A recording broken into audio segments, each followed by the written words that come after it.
कृषी मंत्री माणिकराव कोकाटे नाशिक जिल्ह्याच्या दौऱ्यावर अवकाळी पावसाचे नुकसान झालेल्यांना तत्काळ मदत मिळावी अशी शेतकऱ्यांनी केली मागणी।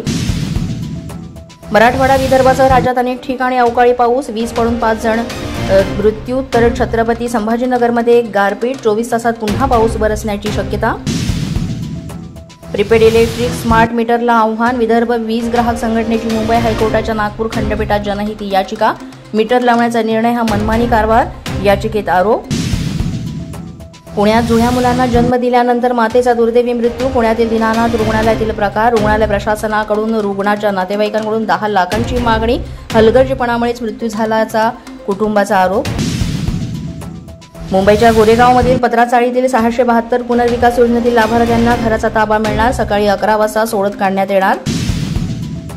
मुंबईतील क्लीनअप मार्शल योजना आजपासून बंद, मुंबई महापालिकेचा निर्णय, मात्र अस्वच्छता करणाऱ्यांवर महापालिकेकडून कारवाई सत्र सुरू। प्रशांत कोरटकरच्या वकिलांकडून कोल्हापूर जिल्हा सत्र न्यायालयात जामीन अर्ज, आज दुपारपर्यंत निर्णय होण्याची शक्यता, आज सुनावणी घ्यायची का यावर कोर्ट निर्णय देणार। अंजली दमानिया यांनी घेतली मनोज जरांगे पाटील यांची भेट, तब्येतीची विचारपूस, भेटीवेळी धनंजय देशमुखही उपस्थित, विविध विषयांवर करण्यात आली चर्चा। जालना सहकारी साखर कारखान्याला अंजली दमानिया यांची भेट, खरेदी विक्रीच्या वादातून साखर कारखाना ईडीच्या ताब्यात।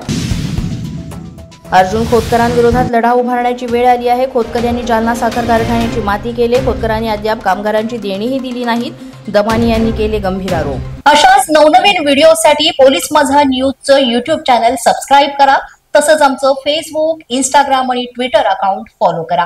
अधिक माहितीसाठी आमच्या www.polismazhanews.com या वेबसाईटला भेट द्या। पाहत रहा पोलीस माझा न्यूज।